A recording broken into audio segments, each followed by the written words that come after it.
Every a man who is pure of heart and says his prayers by night may become a wolf when the wolfbane blooms and the mood is clear and bright.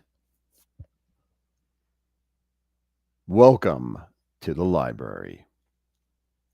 Tonight, we're going to talk about our first Halloween themed show of the month, Werewolves. Thank you so much for joining. And let's get the show on the road.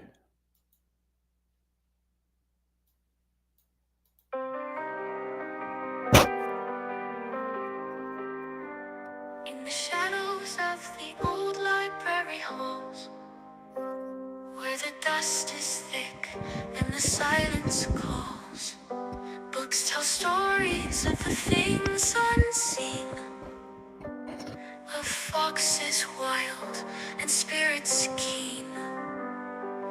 Whispers in the stacks they creep, ghostly chills that steal your sleep,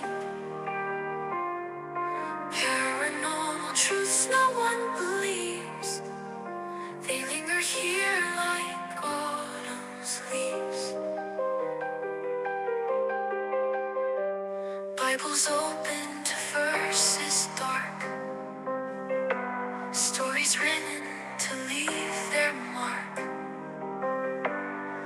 The wildlife outside hears the moans, silent foxes, the forest groans.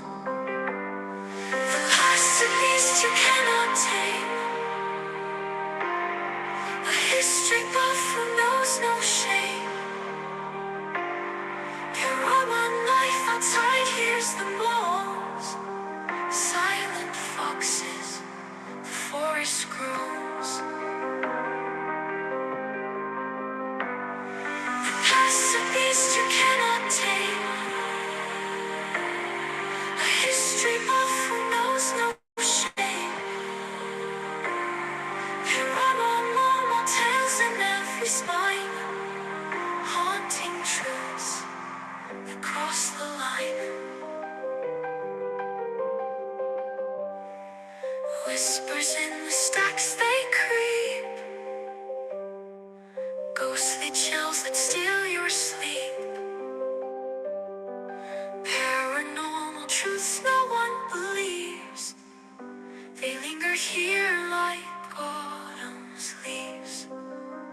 Spirits waltz through moonlit air, books fall down as if to dare. Foxes howl in the wooded shade, they guard the truths that time forbade.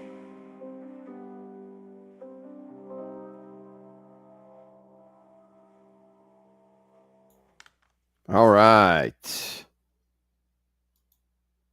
Let us begin. Welcome, welcome, welcome, everyone, to the library. Let's get on camera here. How are we doing this evening? As you can see, Lenny and Victor are here. Lenny is in full theme. He has his werewolf costume on. And Victor and Edgar are sitting there too. Edgar's kind of hidden right now, but he's here. And you can see Victor's on his lap there. And as you can see, we have our Halloween theme shows starting. So there's my jack-o'-lantern in the back, and it'll be here all of October. So let me say hello to everyone first. Gianni, Delilah, Sven, Teresa Murphy, Patty, Stony Tony in the house. Thindu, my brother, is here.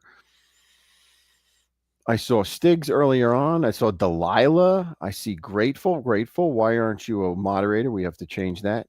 We have to give you that. Sweet Tea is here, the author of that wonderful song that I love to play so much.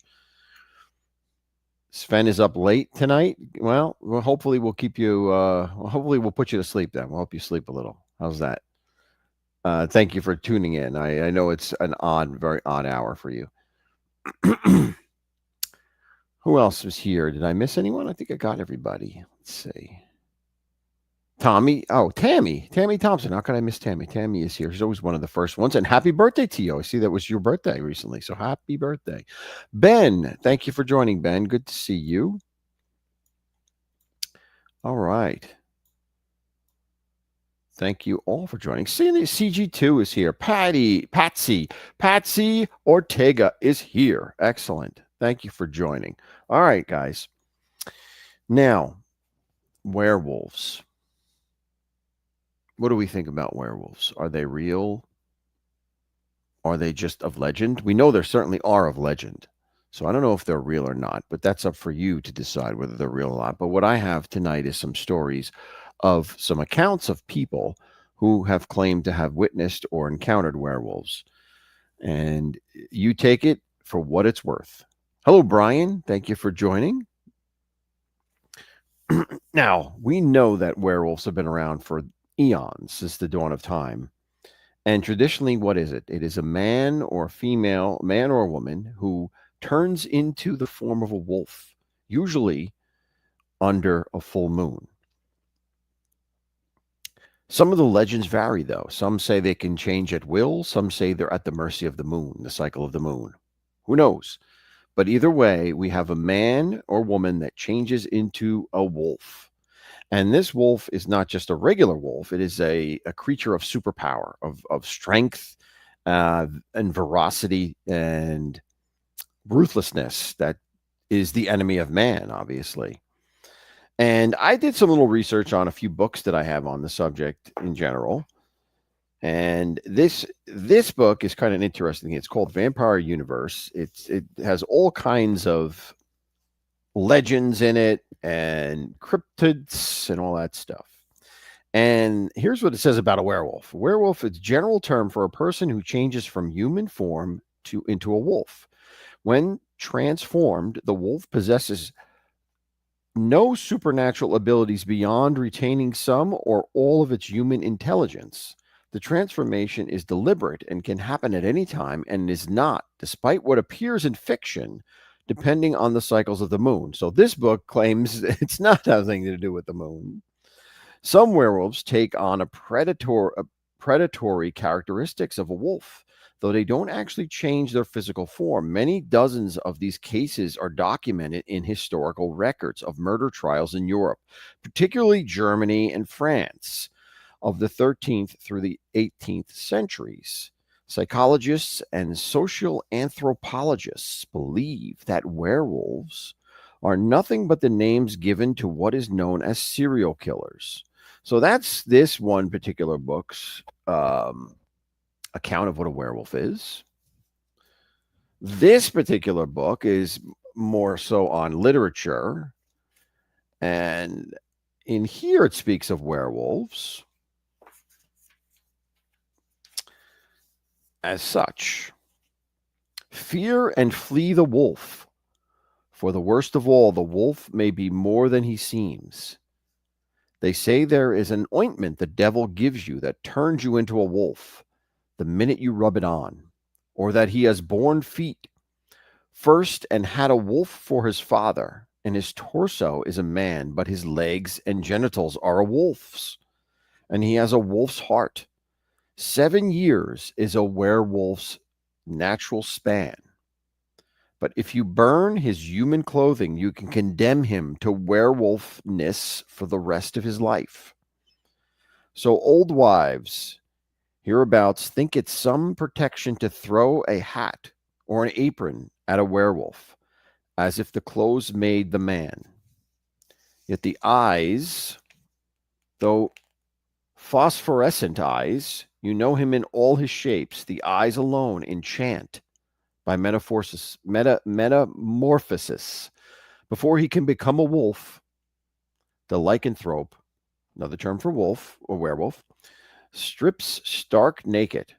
If you spy a naked man among the pines, you must run as if the devil were after you. So there's some advice for werewolves right there. But whether you take that or don't, that's what the legends say. So what do we have to say about specific werewolves? The title of this episode is really about American tales of werewolves. And I have to be honest, the European tales are much more interesting, but we have our own. So I said, let's focus on the American tales for now. Maybe in a future date, we'll do something else. Hello, Donna. Good to see you. So when does it start? When does it start? When does it start in our history? Well, it goes as far back, believe this or not, as 1587. Now, in one of my previous episodes, I talked about the lost colony of Roanoke. And that was the year 1587. Now, in some of the diaries that were found of that lost colony at the time, it is said that there was written in there encounters with werewolves, and it was believed that Roanoke Island was being run over or by werewolves, by these mystical creatures. And for some period of time after the disappearance of the colony, that was what it was blamed on, that they succumbed to the werewolves of Roanoke Island. So it goes that far back to 1587. And even farther back in the Native American Indian culture, the werewolf is a creature. It is something that's noticed. So it's in every culture imaginable on Earth in one shape or form. So it's pretty there. It's in part of us. It's part of our human nature, I guess. It's part of our human psyche. So let's talk about some specific werewolf tales from American history. All right. Let's start off with the Beast of Bray Road. Now, Bray Road is in Elkhorn, Wisconsin. I don't have many pictures this time to show you because we're not talking about structures. We're not talking about specific places where I can show you that make a difference. So I don't have many pictures to show right now, but bear with me. Listen to the story. Listen to what you think about it. So Elkhorn, Wisconsin, the first sighting of a werewolf in Elkhorn, Wisconsin was in the 1930s.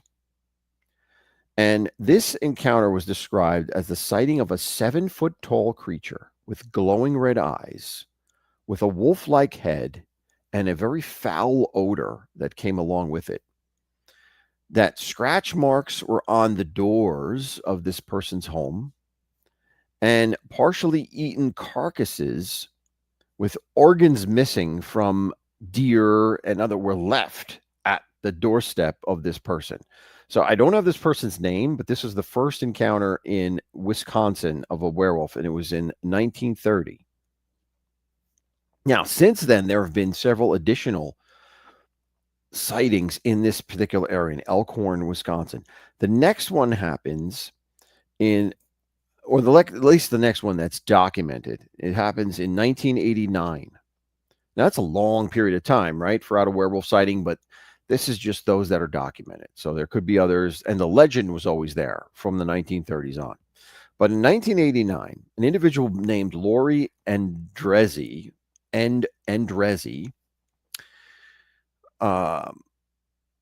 was working at Elkhorn Lodge, and she's driving home from her shift one night at about 1:30 a.m. And as she's doing such, she sees on the side of the road a creature that is bending over roadkill and eating the roadkill. And as she drives by, she sees this creature stand up, and it's the appearance of a man. It looks like a man, but it has wolf-like characteristics. She said it was 5'7" and about 150 pounds. So it wasn't a big creature. It was an average sized creature, I guess. And she sees this as she drives by, and she takes off and disappears and tells her coworkers about this. And there it spreads. Hello, Chris Strock. Hello, Magooch in the house. Great to see you guys. By the way, in honor of Italian American Month, I have my bocce ball shirt on. So there you go. I'm in the spirit of October, in addition to my Halloween spirit. All right, so that's 1989. Now let's go to 1991. In 1991, a woman by the name of Doris Gepson is driving along late on Halloween, believe it or not, on Halloween 1991. She's driving along Bray Road in Elkhorn, Wisconsin, and she hits something, drags and hits something, and it drags along her car. So it's a very foggy night. She's very disturbed by this and decides, well, you know what? I got to stop, and I get out. So she stops her car. She gets out in the fog, a very thick fog, to see what damage is done to her car and see if there's an animal that she's run over and is dragging. But as she looks, she goes to the front of her car. She looks, there's nothing there, and she's perplexed. So she looks perplexed and she looks around, and suddenly, out of the fog, she says, a creature lunges at her. And she describes it as being 7 feet tall, dark fur with a snout like a wolf, and it was growling. And she quickly sees this, jumps back into the car, and takes off and escapes. Thankfully, I guess. But that's 1991. So you have 89, 91. And then you're in 1999, you have an account that's actually published in Milwaukee Magazine, and reports that an 18-year-old girl again hits something on Bray Road, but it raises up. This time it raises up and chases her back into her car before she can even get out of the car. So it seems to be a pattern here on Bray Road where this werewolf creature seems to be getting hit by cars, but not damaged or not killed, obviously, but then proceeds to chase after the people in the cars. So this is in Wisconsin, Elkhorn, Wisconsin. And the description's always the same. A very tall. Well, that one tall was 5'7", so he wasn't really tall. But the other ones are 7 feet tall. The other descriptions are 7 feet tall, dark fur, snout, long claws, vicious type of behavior or appearance. Hello, Shannon. Haven't seen you in a while. Great to see you. Nice to see you back in here. Bobo, how are you, Bobo? Good to see you. All right. Thank you guys for stopping in. Appreciate it. So those are your 4 stories from Elkhorn, Wisconsin. Bray Road, the Beast of Bray Road, Elkhorn, Wisconsin. Obviously a hub for a werewolf. Who knows? All right, so that's the first story. The second story, we're going to go to, well, we'll stay in Wisconsin. The second story takes place in Racine, Wisconsin. Now, Racine is in the western shore of Lake Michigan. And we're going to go back to 1936. Now, in 1936, an individual by the name of Mark Shackleman is on duty as a night watchman for St. Coletta's Convent. So there's a convent there. It's 1936. It's the fall of 1936. It's late at night. He hears a noise, and being the night watchman, he goes outside to investigate. As he investigates, he sees a dark, furried, wolf-like creature, long claws, again, that foul smell and of decay, the smell of death and decay. He sees this creature kneeling and digging at a Native American Indian burial mound, which is close by to the convent.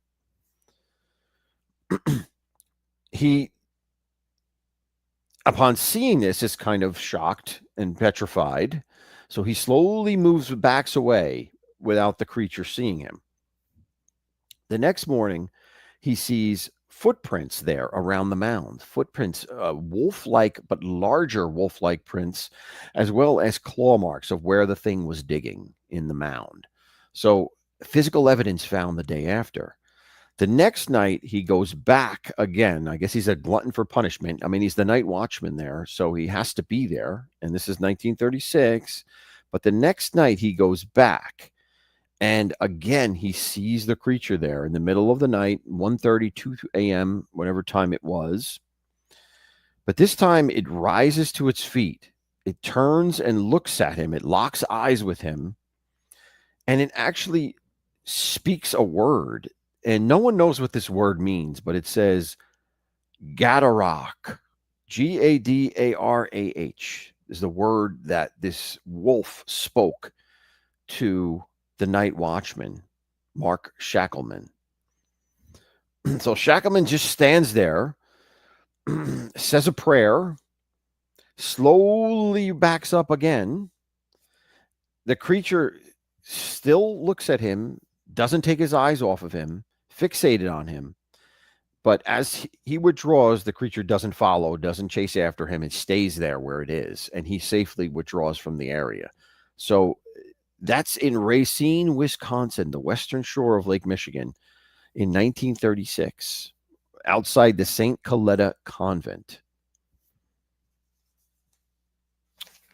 So that's your second story in Wisconsin. So we have Bray Road, Wisconsin, the Beast of Bray Road, Wisconsin. And then we have the Wolf of Racine, Wisconsin. All beginning in the 1930s. What that means, I don't know, but it seems to be beginning in the 1930s.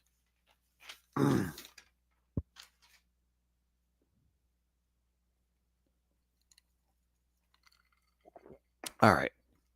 Let's go on to Michigan, because Michigan has a bunch of werewolf stories, which I thought was kind of weird and interesting at the same time.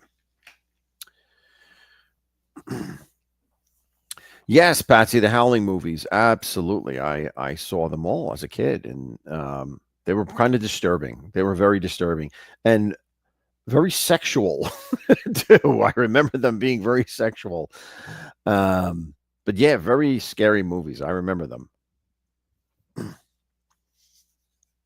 All right. Michigan, Ohio. No, Michigan. Wait, Ohio's another one. Ohio's the next one. Or you know what? Let's do Ohio first. Let's do Ohio, because Ohio only has one sighting. Michigan has a whole bunch. All right. So Ohio. The Werewolf of Defiance, Ohio. Now, Defiance, Ohio is about 55 miles south of Toledo. And this encounter also was reported in the newspapers.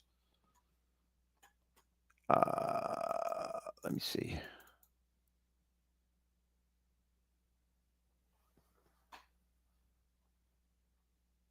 Here we go. I'm going to show you. This is a picture of the newspaper article that was reported. This was in the early 1972, in the early 70s, 1972. So let's show you what this looks like here.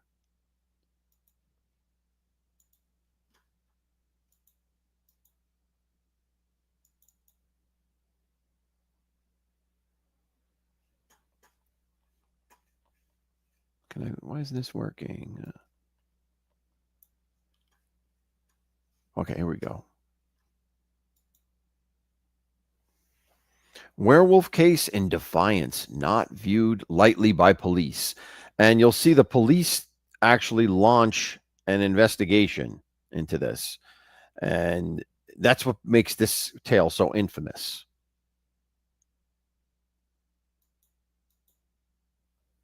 All right. So it's the early 1970s. It's 1972 specifically, July 25th, 1972. And two railroad workers are working the graveyard shift.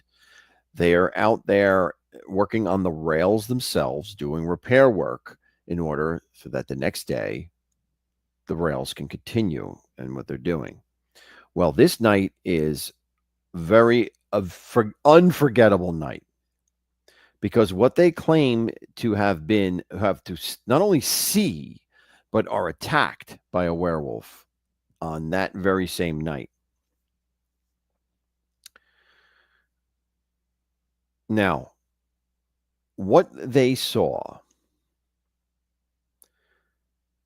the account goes that one of the rail workers begins his story by saying he's down, kneeling, working on the railway rails, whatever you call them, the rails for the trains himself. He's kneeling down.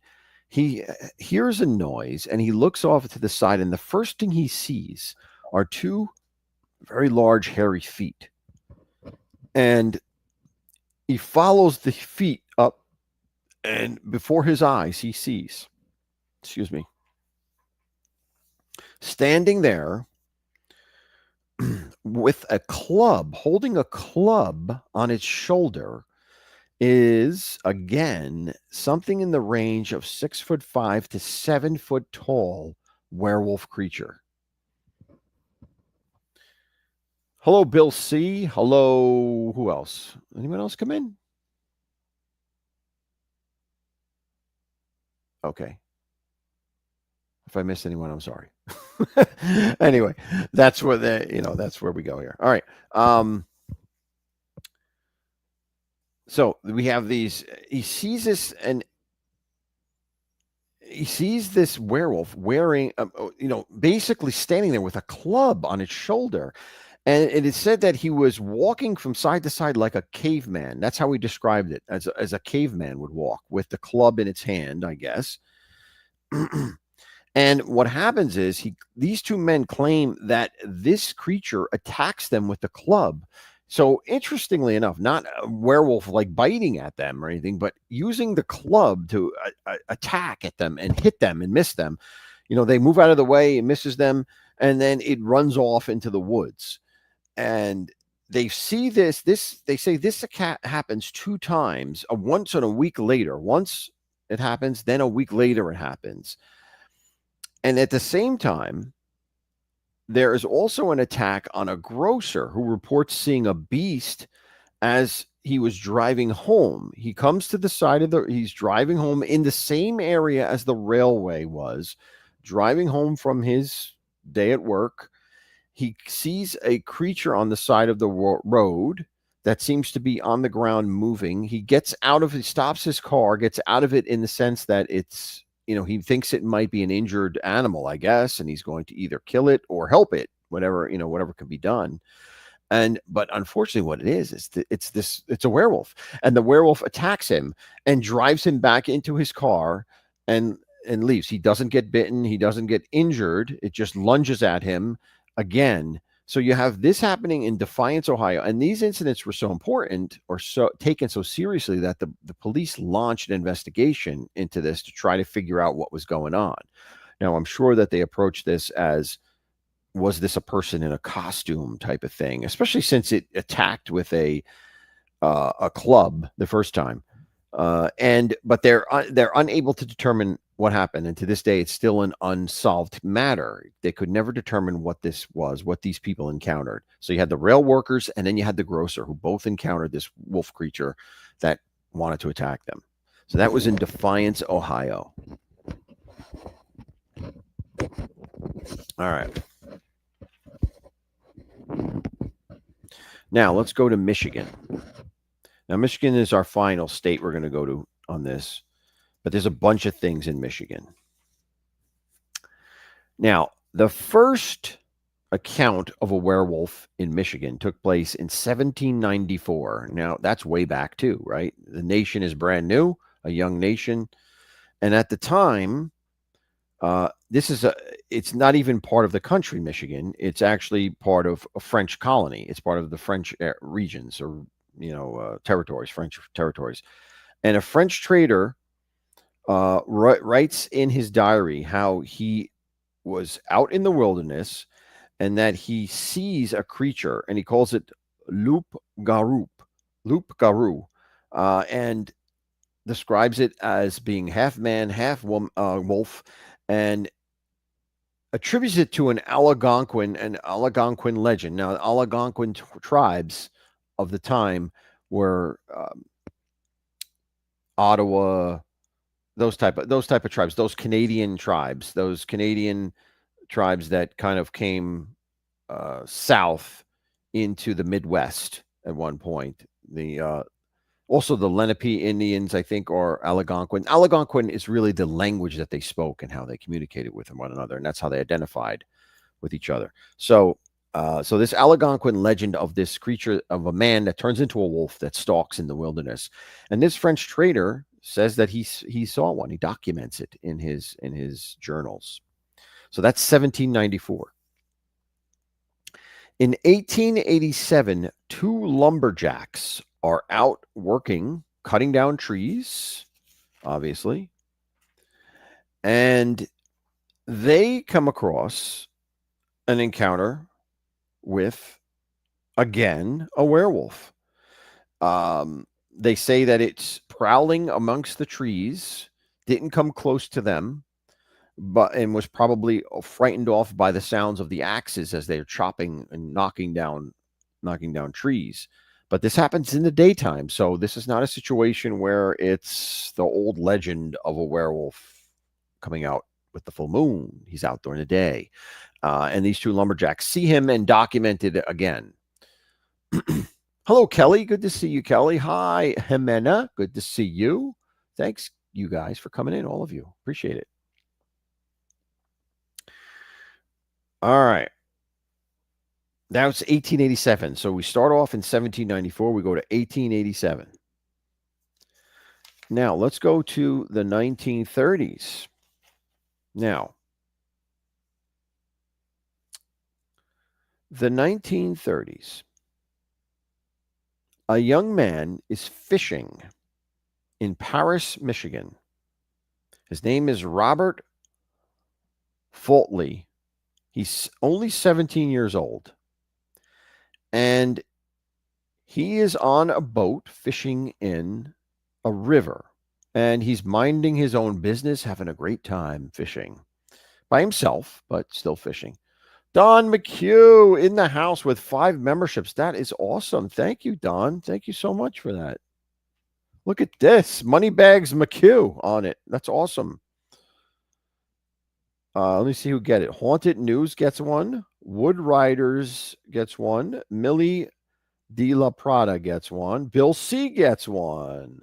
And let's see, one. And Zelda. Excellent. All right. Thank you very much. That is awesome. And that's a great way to support the channel. It really is. The memberships are awesome. That's a great way to support the channel. All right.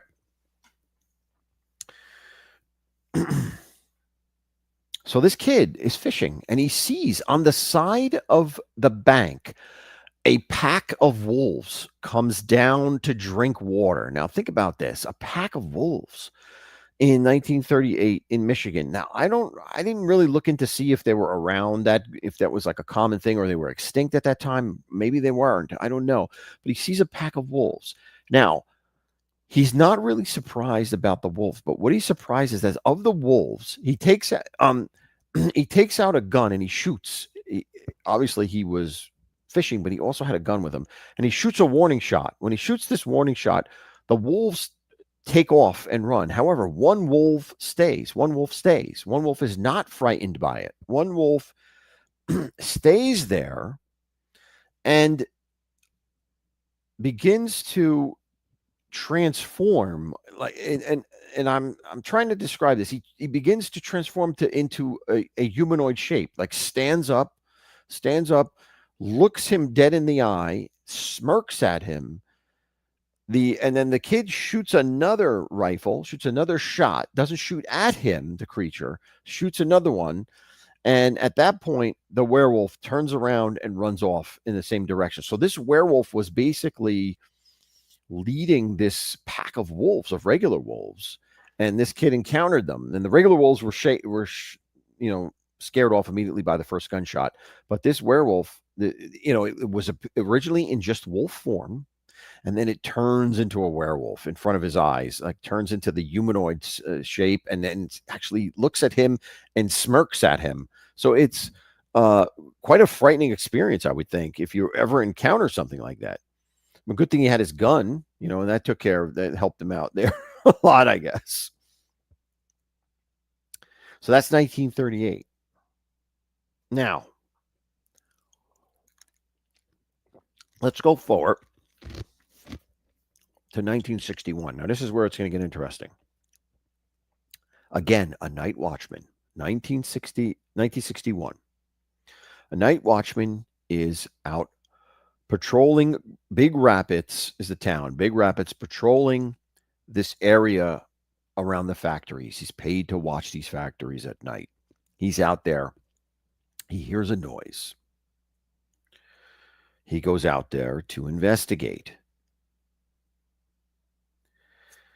Now, what he sees is something that shakes his core. He sees a 7-foot tall, muscular, hairy creature that is roaming the street. So there's a street in front of the factories. And now he's frightened to the core and he runs. He runs back to where he was, back to his office or whatever and he grabs a camera. So this is where it gets interesting. He grabs a camera. He comes back and he snaps some pictures. Now, let me show you what these pictures look like, or at least one of these pictures. Hold on here. Let's see what we got here.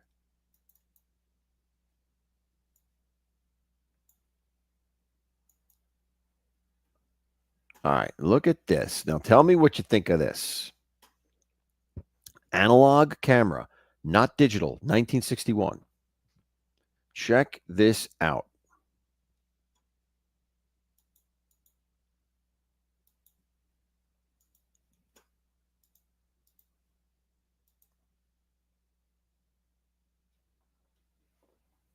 Now, here's the street light.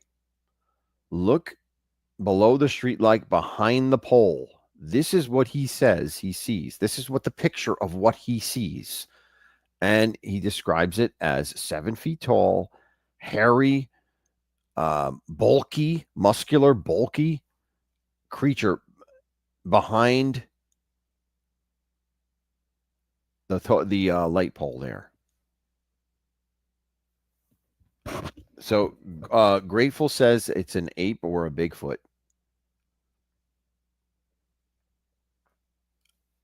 I don't know. What do you think, guys? This is what he said. This is what he saw. This is what he saw. And this is what he took a picture of, I should say. Now, he describes it as a wolf, not a Bigfoot. He says it was wolf-like.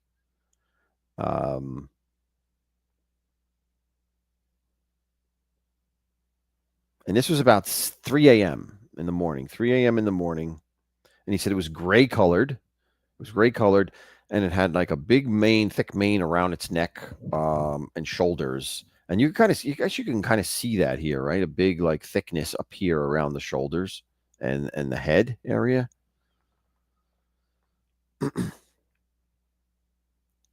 Great. Well, yes. You see how the legs are kind of weird, right? They don't look like a normal, like a human or or even a Bigfoot. If you think it's a Bigfoot, it doesn't look like traditionally what a Bigfoot's legs look like. So they're kind of weird, right? Right.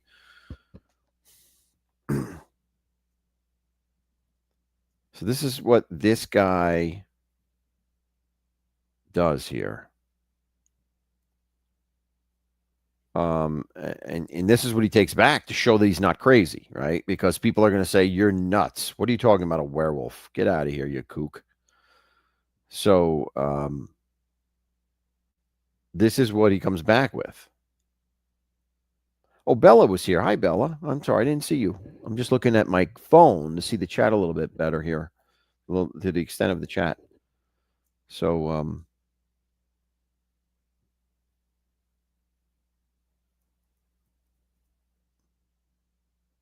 yeah, Patsy, I'd be running away too. I mean, and he took the pictures, but he doesn't hang around. He takes this picture, and he doesn't hang around. Now, I actually have a closer version of it, so maybe the closer version can give us a better understanding of this. Oh, hold on. Let's see if I can get the closer version up here. I mean, it's the same picture. It's just it was enlarged. Hold on here. Let's see how this works.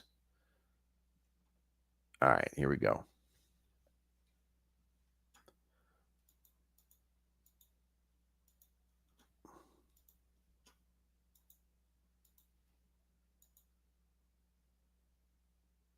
This is just an enlargement of the existing photo. And in this picture, you can kind of see like the wolf face. It's kind of like elongated. The face is kind of elongated here when you blow it up. So it's really disturbing, to me. So I don't know. I couldn't find anything about an analysis of this photo as to whether it was looked at to see if it was doctored or anything like that. But it's definitely an analog photo. It's not easily doctored. It's not easily played with. And remember, this was 1961, so I don't know about Photoshop. So I don't know. There was no such thing as Photoshop, but I don't know. There obviously there was a way to make fake pictures, but I don't know if this guy had the means to do that or the ability to do that. Hello, Michael. Good to see you. Right, Stony? Exactly.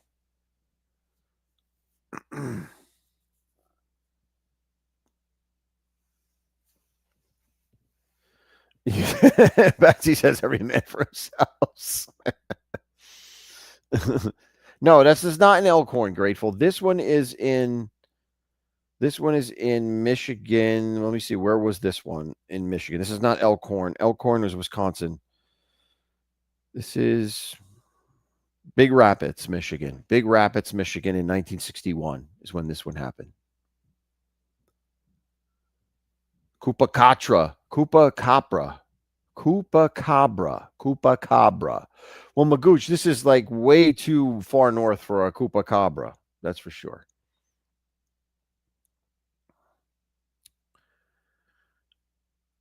Um, yeah, I was able to get it. I was able to do it on my phone. Grateful. I don't know. Does anyone else need a wrench here? I don't know. I didn't see. I think there was someone else that's not a wrench here that needs one. I couldn't. I don't know what. I didn't see it on my phone. The phone is kind of limited. Trock needs one, but I couldn't do it on my phone because the. Let me see. Can I do it here? Mm, I can't. I don't think I can do it here. Yeah, I can't do it from here. Trock, if you're still here, comment and I'll give you a. I'll make you a wrench. Comment again because then you'll show up in my phone. I'll be able to give it to you. Mustang, yes, you did. You did, Mustang, but Thindo took care of you for that. So I'm not gonna jump on that bandwagon. I am not gonna jump on that bandwagon.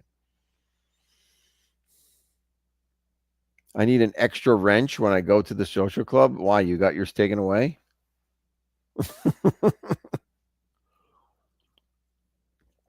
There's no wrench gate here. No wrench gate here. Sorry. If you want that, you can go to Stiggs's for a wrench gate. All right, so that was 1961. I think this is pretty cool, regardless whether this is real or what have you. I don't know. This is pretty cool, and it would frighten the crap out of me if I saw this at 2 a.m., 3 a.m. On a street light, under a street light. I would not be happy. So let's move on. All right, so then let's go to 1988, and we're in Alto, Michigan. Now, this is interesting too. Now, you might say that this guy is a bit of a whack job because he has an encounter in 1988, and then he has another encounter exactly 20 years later in 2008. Or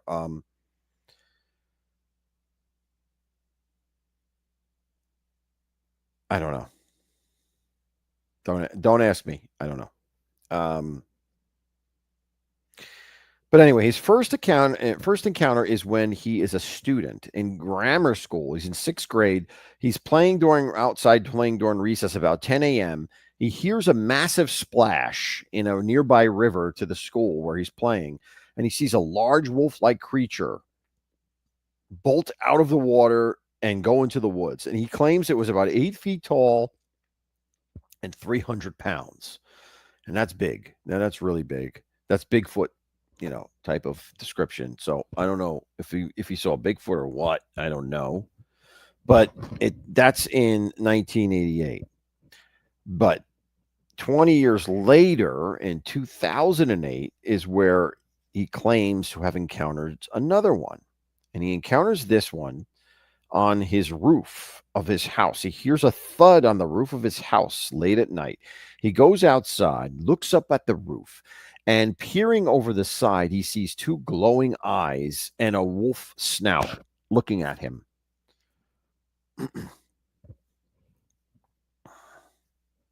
This was the winter of 2008. Now, when the creature looks at him, the creature then bolts 30 meters or 30 yards into the air. Same thing as meters, whatever. 30 yards into the air and lands on all fours. Then it stands up, turns, looks at him. Now, he says that he has a machete with him. He took a machete outside with him when he heard this noise because he thought it was a prowler or a burglar or something. And he says he can't control himself, that he takes the machete and he charges at the creature to attack it, right? This is why I said this guy might be a nut job, because it sounds kind of far-fetched. So he charges at the werewolf. And as he does that, the creature grins at him, is making eye contact, grins at him, and says one word to him, and simply says, "Don't." Speaks this English word, English so he can understand it, "Don't." And at that point, this gentleman feels overcome with some type of force or power that he can't move. And he feels like he has to stop and drop his weapon. He stops, drops his weapon, and begins to back off.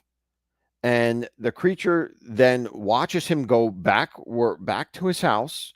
And as he goes to the doorway of his house to go back in, he looks over his shoulder. The creature smiles again at him and takes off into the woods.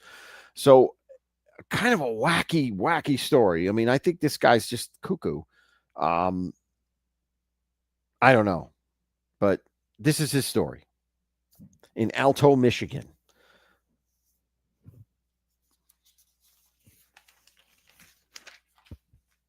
All right. Now, let's go to, we're still in Michigan. Hello, honeybee. Good to see you. Yeah, no stop, and roll. Just stop. This werewolf had, I guess, telekinesis or something like that, or power of suggestion, hypnotize the guy or something, stop them from doing something silly like attack him with a machete. I don't know. All right. Let's go to the year 2007. We're going to go to Reed City, which is in northern Michigan. It's November of 2007. And this tale deals with a hunting trip.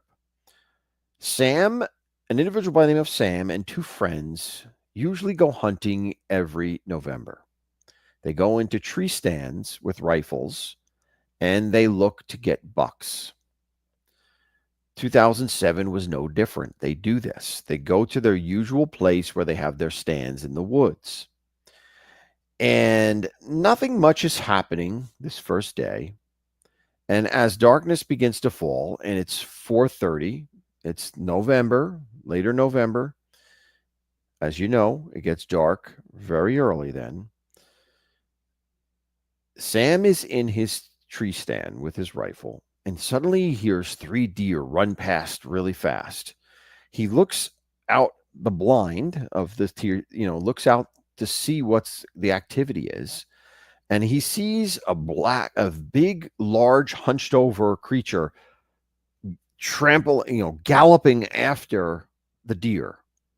And he sees it go flying by at much, very fast speed, much like any keeping pace with the deer. So shooting by, going past. And after it goes past, it brings with it this whiff of a smell, of a decaying death smell that he smells, and he's just disgusted by it. But it goes off. It goes off after the deer. He tells this to his buddies. They end their day and they go back to their cabin. Tells this to his buddies. His buddies don't believe him. They think he's drinking in the tree stand. He says he wasn't. This is just what he saw. So the next day, they go back for day number 2. So next day, they're in their tree stands about 5 p.m., the end of the day. No one has gotten a buck. No one has gotten any deer. Suddenly he hears gunshots about 100 feet away and screams from his friend. So he gets on the walkie talkie. They have walkie talkies to communicate with each other. And his friend says he just saw what Sam described the first day happen in front of him.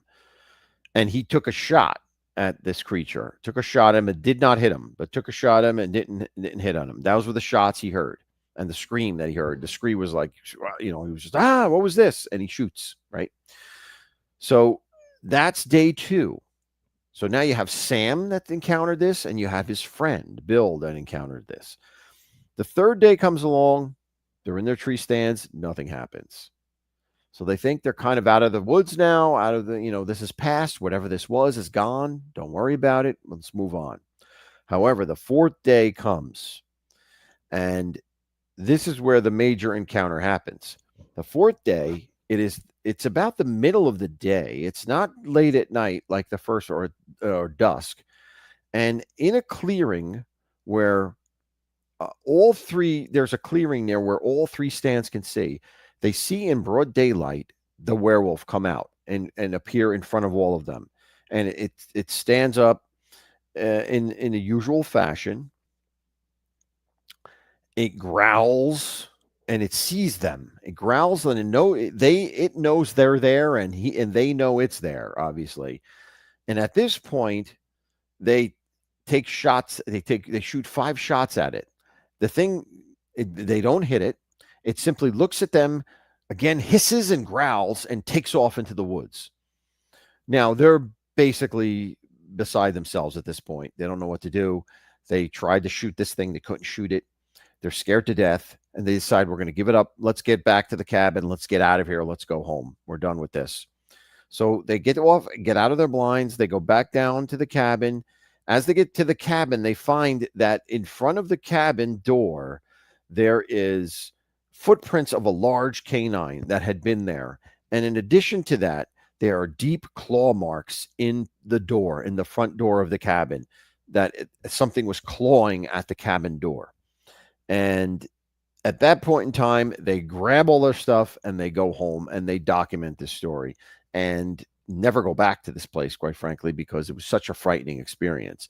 So that's in Reed City, North Michigan in 2007, where these hunters encounter this werewolf creature and are unable to kill it and are scared out of the woods, scared out of their hunting grounds.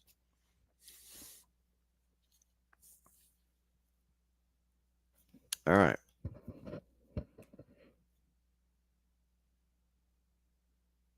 All right. Now, the last story I have is still in Michigan. This takes place in Shelby, Michigan. This is the winter of 2009. It's 11:30 p.m., and a woman by the name of Laura Love is traveling north on US 31 near West Weber Road, the West River Road overpass. She sees in front of her, there's a truck driving.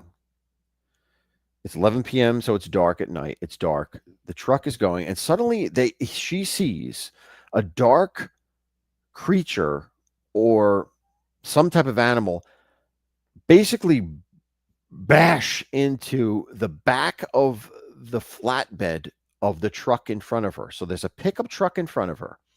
This creature bashes into the back of the pickup truck, and the pickup truck fishtails from the impact, fishtails, but then comes back and just continues to go off, doesn't stop, continues to go wherever it was going.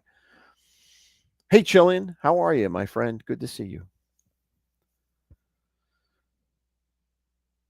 Now, when this happens, though, however, the creature that hits it bounces basically to the side. Laura slams on her brakes, and in front of her, her headlights are on full blast. She sees the creature sitting there on the road after it had impact with the back of the pickup truck. And she describes it as 7.5 feet tall, snout like a wolf, humanoid body, thick fur and a mane around its neck, like a very thick mane of hair fur around its neck. And at this point, she decides to kick into high gear and get out of there. As she does that, though, the creature goes into action and goes after her car. The creature goes after her car and grabs the back of her bumper and is hanging on to the back of her bumper. Now she's petrified at this point. She guns it even further till the point when faster until the creature actually gets thrown off and falls back and tumbles back, and she sees it in her rear view mirror, the creature tumbling away onto the road. And she continues and guns it and continues to go. And she doesn't stop until she gets home. And when she gets home, she sees on the back of her car claw marks into her, not only onto the bumper, but into the back of her trunk. It had gotten into the trunk. The claws were so powerful that it had penetrated the trunk, and that's how it was holding on. And thankfully to her, the creature was kicked off and she escaped with her life. So that was in Shelby, Michigan in the winter of 2009. So some of the common themes you see here is the winter seems to be a lot of encounters with these creatures, always, or not always, but usually late at night. Usually it seems that it has to do with them going out and hunting and preying for things along the roads, either eating or, hunting different things along the roads. So chasing the deer, etc. So obviously, whether you believe in this or not, a lot of people, especially in the Midwest, and I did find that there are wolf sightings in other places as well, but I wanted to focus on Michigan and Wisconsin because that seems to be a high concentration of them, and from what I was reading. And then that was the last story. The last sighting that I could find was in Duluth, Michigan. And this is the westernmost tip of Lake Superior. And that was November 16th, 2016. Again, no, November, winter, late autumn, winter is when you see these. 2016, there was another sighting of a 7-foot tall black wolf-like creature on the side of the road and ran off into the woods. So they're not always vicious or attacking the people that see them, but sometimes they do. So you got to be careful, I guess. So there are your stories, your werewolf stories of people who have encountered werewolves or what they claim are werewolves in the United States of America. So I hope you enjoyed those.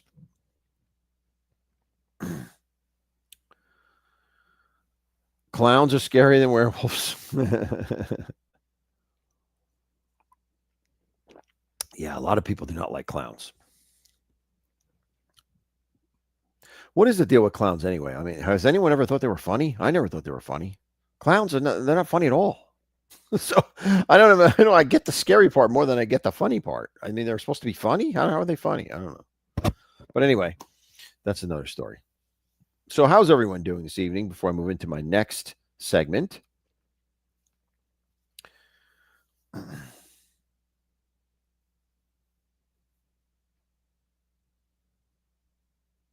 Grateful you should come over to the coffee at 7 a.m. And I think Grateful's is there sometimes, right? Yeah, Grateful's there, I think. Grateful's definitely in Theme News. I know that. Hey, wise guy, what's happening, buddy? Good to see you.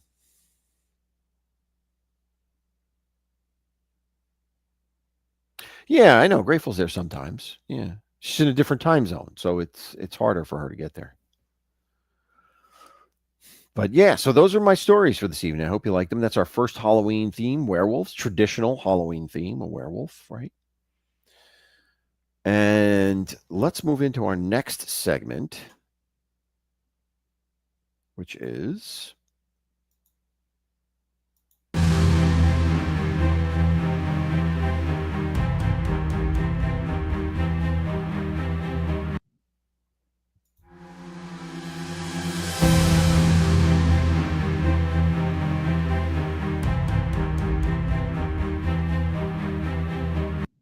all right.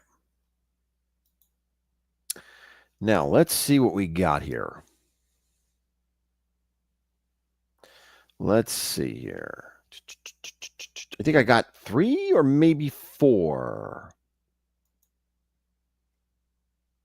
All right, here we go. Let's try to do some debunking here, right? Ready? Put your debunking hats on. We're going to figure these out. All right.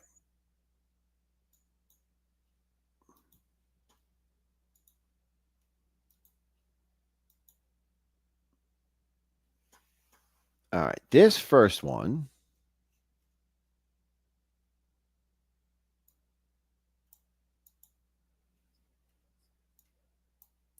This is a security camera outside a doorway.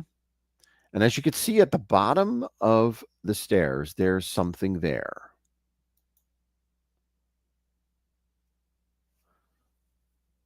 The circle is around it. The circle obviously isn't there, but you could see it looks like some type of humanoid creature, and then it vanishes. Right? Some type of like greenish, glowing creature or image.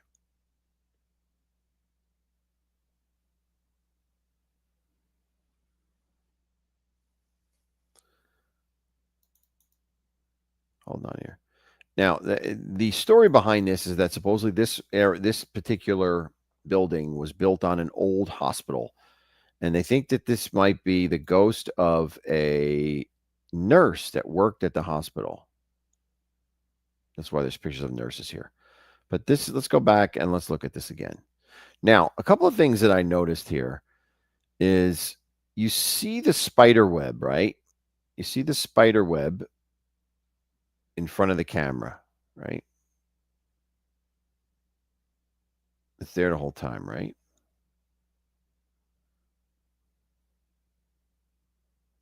Now, the light is on. Look at this. The light is on here. Now, the light goes off. It vanishes. So, to me, that's not a ghost, right? This is because the only reason we can see it is because the light is on, right? Now, I don't know what it is. If it's a person, I don't know exactly what it is. Hold on. Hosada's here. Let me get Hosada in. I didn't know he can come on. Hello, buddy. How are you? Great. How are you? Good. I didn't know you can come on. So that's why I didn't see Yeah, it I'm, right away. I'm on location. I might have to just jump off just at a spur of a moment, but I'll try to stay on. Oh, okay. No, whatever's fine. So this one, like I was saying, is I think that this is not a ghost. Simply because you can only see it when the light is on at the bottom of the stairs. See the light, and then the light goes off, it's gone. Light is on, and it's off.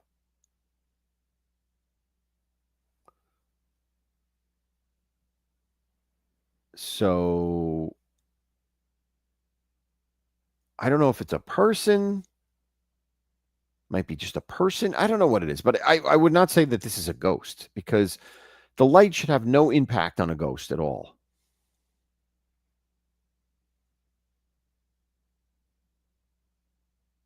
And I'm also trying to look at, Yeah, how it cuts here. it looks. It kind of gives me like ancient vibes, though. Like it's coming from like the early 1900s, late 1800s for some reason. The picture, whatever it is. Yeah. I mean, and that's what they say. This was a on the site of a hospital, and that they say that this ghost, would be dressed like a nurse that worked there. So I don't know.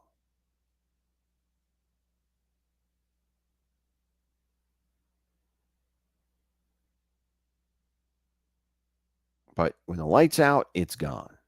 So Stoney says it's got a hat on. Grateful says it is a motion light. I wonder if it's a motion light. Yeah, I mean that's a good point, right? It could be the motion light, the motion of a person that causes this, not a ghost.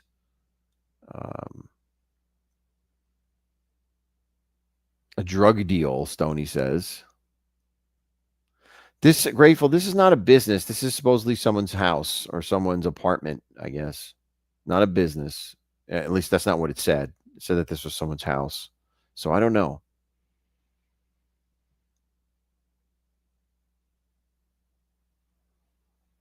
Yes, I saw it. We showed that Grateful. Actually, we showed that on one of my shows prior. The Tesla picking up the image, the person detection feature of the Tesla picking it up and no one was there. Yeah, yep, we showed that. Yep. I don't have an answer for that one. I don't know. That's Dimebag Daryl. Okay, Stony. All right. So yeah, so I mean, I don't think this is a ghost. I mean, it's kind of cool looking.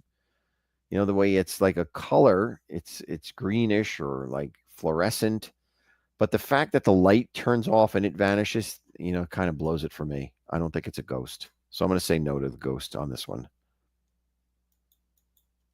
All right.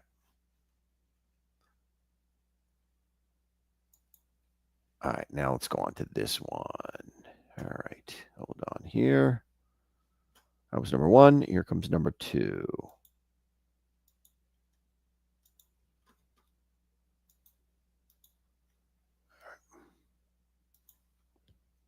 Okay. Now, this is a drone picture of an abandoned school, which I thought was very interesting. So this is a skylight of an abandoned school. Now you could see the face, right? And this is the shot of it from the inside. So where the face is, that it can't be a person. There's no way it can be a person here. So this is why this one really is kind of interesting to me. So this is the inside. What you see is the drone shot from the outside, and the picture and the face of some face that's looking out the skylight. This is what the place looks like. It's an abandoned school. This is in Scotland, is where this took place. It looks like a prison. Yeah, it does look banged up and old, but it was an old school in Scotland. And this is another one. So this is 2 for 1. This is another picture that's taken of that school, and this is what showed up in the window downstairs. So you can see in that mid panel there, that mid window panel, you can definitely see a face there. Looks like an old man or an old woman looking out on, you know, through the blinds.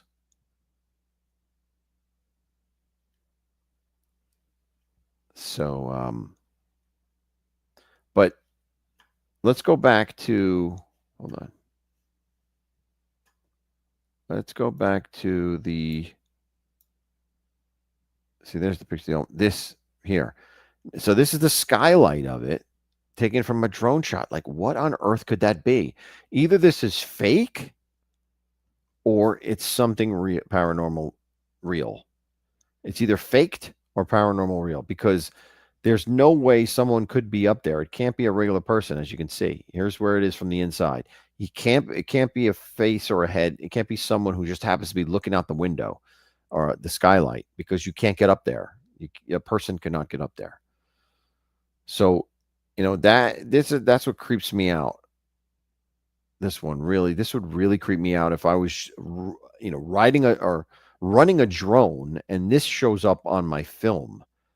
That would really be scary to me. So this one I can't really debunk unless there's a way to determine whether this is, you know, processed or photoshopped, whatever. It can't be. There's no natural explanation for it. It could be, right. I don't know. I would say, sorry, that Yeah. one really had me freaked out, the skylight one. But the second one, if you zoom in on it, it's got a little bit of Photoshop This one is a signs to Photoshop. it. Yeah. Yeah, yeah. Yeah. If you zoom in on it, because it looks like it's on the, it's even like the black line. It's Yeah. in front of it. You know what I mean? Like you can see right through it. Yeah. Something about that doesn't sit right with me, but the other one freaked me out. Yeah, so maybe this one is definitely this one we can say is photoshopped. The other one could be a great job of photoshopping too. I don't know. I don't know. It Oh yeah, just for sure. yeah. But But you're it's right. def- If you were flying a drone and you've seen something like that in a skylight for real, I it, mean, I would that drone would like it would just fall out of the sky because I would have yeah, a heart attack. I would just be on the ground with the remote. right. Right. Now You wait a know, minute. that Sweet would Tea really. says wait, hold on. Sweet Tea says that this could be a balloon. Wait, a balloon. Hold on. How would this be a balloon? Hold on. Let me see. Let's go back. Oh She said this could be a balloon. well, if it was a, hold on, I gotta go. I'll be back. Yep. The I mean that's a distinct face though. You know, the balloon would have to be a balloon of like a face. You know, that's definitely a face though. I don't think that's a balloon that's being, you know, the mind is shaping into a face. It's definitely a face. So I don't know. I guess anything's possible. But that looks like a young person's face, like a young kid's face. Not that young. I would say like a teenager's face. So I don't know.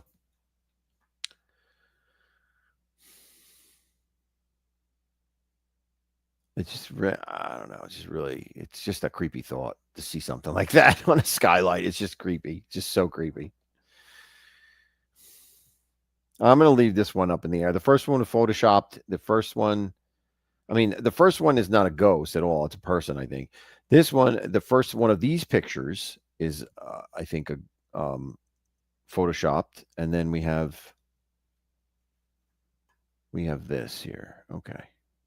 This is the creepy one. So all right, this one's not. I mean, this is creepy looking, but I don't. This one looks like it could be photoshopped pretty easily. All right. Wise guy says it's Tommy Stiggs. It could be. Who knows? Let's see. All right. Let's go on to the next one. This one is just kind of funny, I thought. So I'm going to play it. I don't know what to think of this, but I'll play it anyway. You tell me what you think.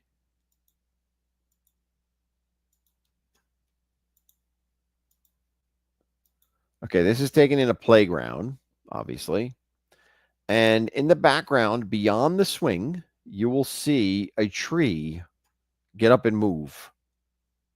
So take a look at this and tell me what you think is going on back there.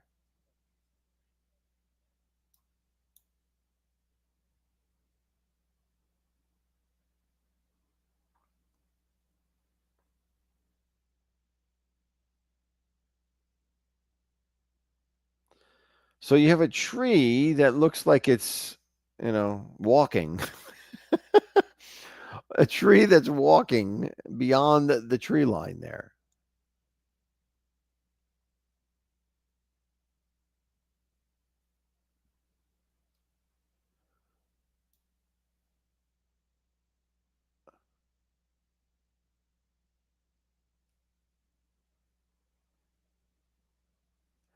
Now, I have a thought on this. I don't know what that Bigfoot stuff is there, but I have a thought on what this might be.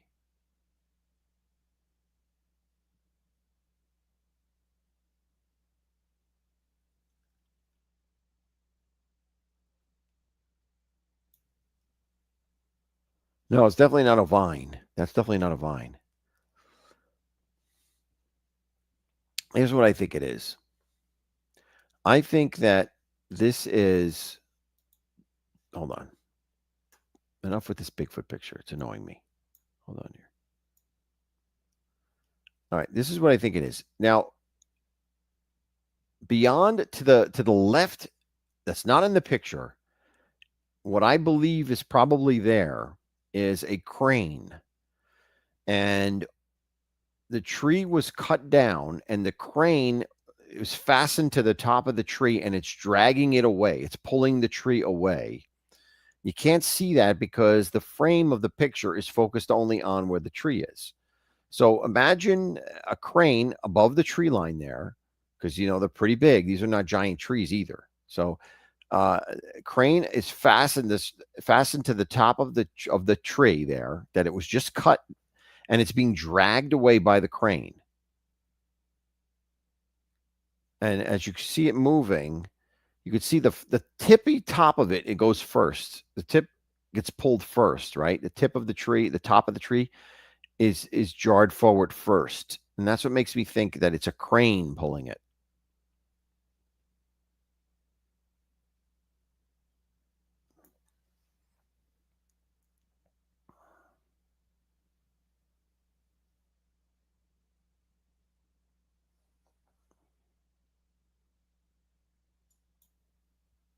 Now, I'm no expert on logging, but I think I've seen that actually happen before in on TV, where they hold on, let's see. Wait, Osada's back. Hold on.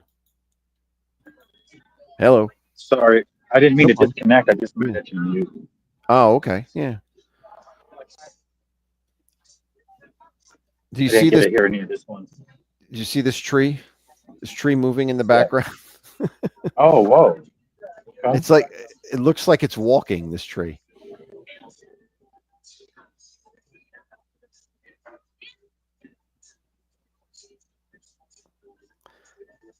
And I was saying what I think this is I think that there's a crane that we can't see that is fastened to the top of the tree, and it was cut at the base, and then the crane is pulling it away.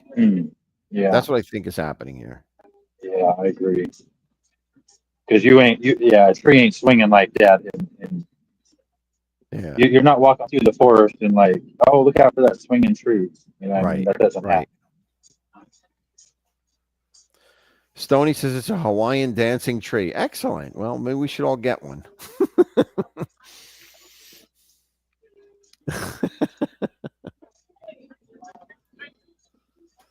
I The didn't weird really thing think is this. that Go ahead. What I was that? mean, I was just gonna say the weird thing is like something like that. You look at it like there's no way that's anything. But if the person that recorded that really was out there and there's no crane, you Mhm. know, I mean, it's always a possibility. Yeah, I guess. You know what I Yeah. mean? Like, I don't know. But I'll say 99.9% that it's probably a crane. It's got to be. I mean, there's no other Yeah. explanation for Yeah, I just thought it was funny. That's why I shared it. I didn't really think it was paranormal. I just figured, it looks paranormal, but I don't think it really is. So, all right, and I think I got one more here. Hold on, one more, and then we'll call it a night. Let's see. Okay, this is a night watchman again. Like he's in this building here. He hears a noise and he comes out. As you can see, there's barbed wire here. So he hears a noise outside of the barbed wire and he comes out to look, to investigate. And you'll see what happens here in a second. Hold on.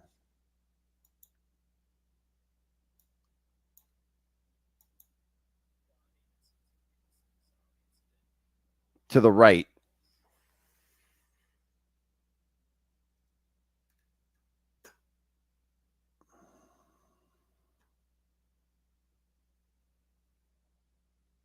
He comes out and he looks.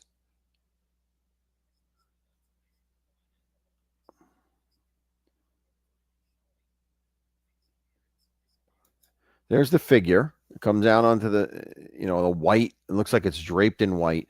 And then it vanishes. Now, as it's vanishing, this is why I think this is fake, because as it's vanishing, it it so does the area darkens. The entire area to the right darkens as it's vanishing. And Yeah, then it you almost looks like the guy opening the door is coughing, like the door itself from the light coming through somehow. and then you see like It's these crazy. ghostly things flying up on the top here, which I think is bogus. And because he's not even looking up. If there were flying ghosts going up, he would be looking up. He would be seeing that, he'd be like watching in amazement as they were flying above.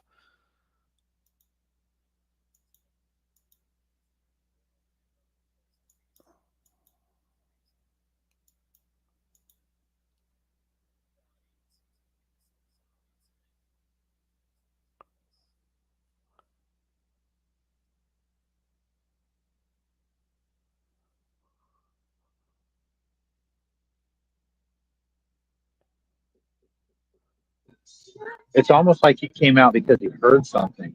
Right. Like you know what I mean? Like how could did he see that? And Right. that's why he opened the door. Because he opened the door like he was looking for something. Right. I think he definitely hears something and comes out looking to see what it is. That would be my last day on the job. I tell you that right now. I would quit immediately. No 2 weeks. This white figure appears. And then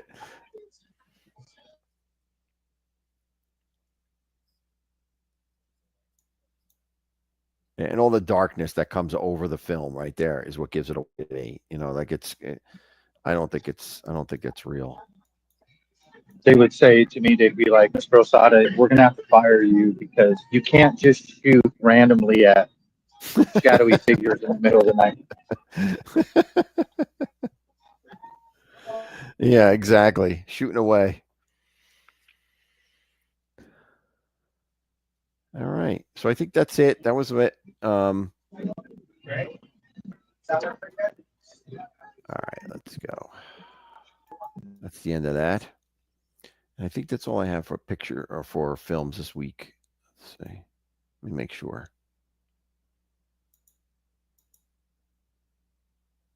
Yeah, that was it. That's all I had. I had my. Do you want me to give you a quick little tour of my little haunted forest thing here? Yeah, go ahead. Yeah, Osada, for you guys watching, Osada's at a place that's a haunted forest. He's set up shop at a haunted forest. Yeah, so this is my stand here, and I got caramel apples. Nice. We got some Dubai bars, some pretzel rods, little candies in the jar. Some I made some German chocolate cake for the first time. Strawberries, little pies. We got snow cones and lemonade, and then I've got batch 3 ice cream guys next to me. The coffee truck, but I want to show you this stand over here. I bought that. It's all kinds of cool little stuff. Nice. Some classic Halloween stuff there. That's cool. Yeah. And then out there is the beginning of the haunted forest. And they have like about 100 actors out here that hide out there in the forest.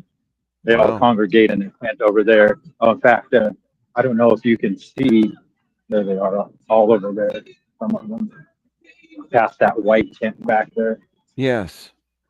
Yeah, because we haven't opened yet. Let's see, it's 6:52 here. It opens in 8 minutes, and then people will start coming. I don't get busy until about 8, but they got the first round goes through the wall. Right. Right. But yeah, that's what I'll be doing till 11 tonight. That's cool. Looks like a lot of fun. They yeah. Do people come in costume or just the actors are in costume? Some people come in costume. Actually, a lot of people do come in costume. They actually have, for the first time this year, they have a pirate ship.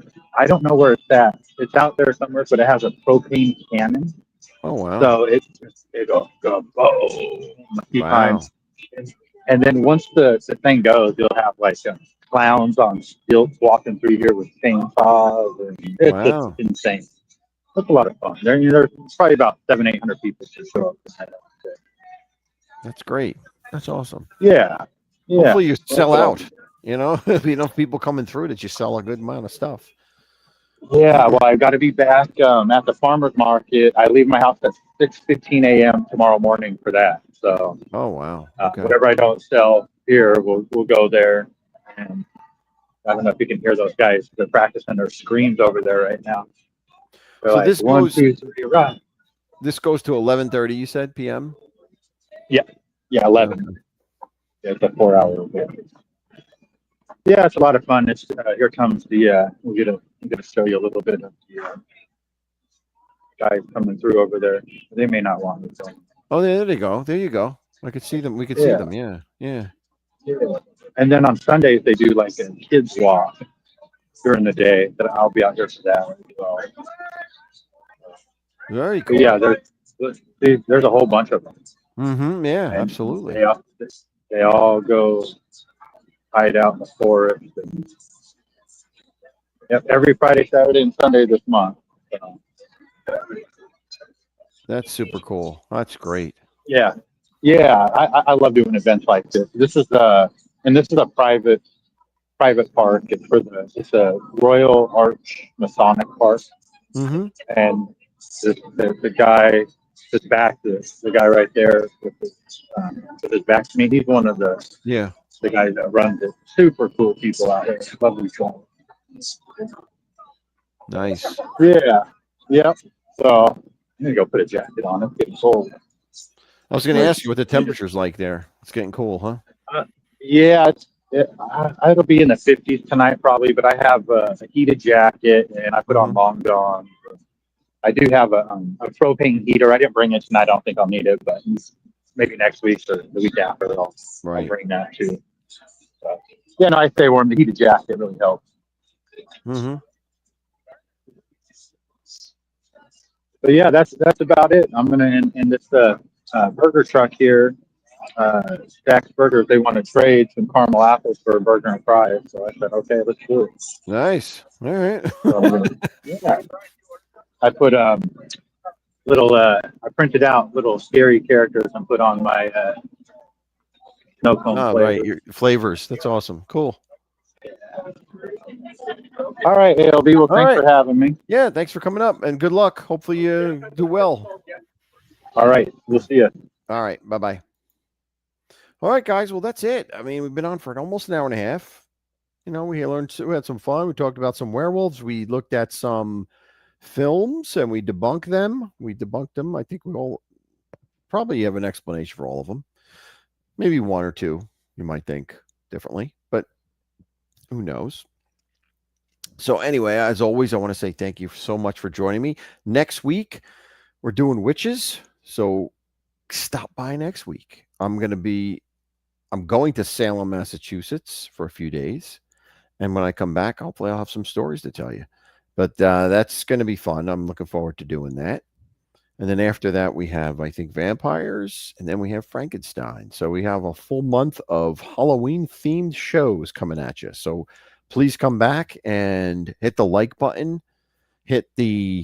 After this show is in replay, there's something called a hype button. Click on that if you can. You know, I think that's supposed to do something. So help out the show. And if you want to become a member, that would be great. Please consider doing that. It's always helpful to be members. I know Don McHugh gave out 5 memberships, which is great. Thank you, Don. And we will see you all next time. And until then, stay scared. On behalf of Lenny's got to get on camera this time. He's got to take his mask off. There he is. Lenny, Edgar, and Victor all say thank you for being here, and we will see you next time in the library on Friday Night Ghost Stories. Have a wonderful, wonderful week. God bless everyone. Now, if I can only shut the stream off. There we go. Bye-bye.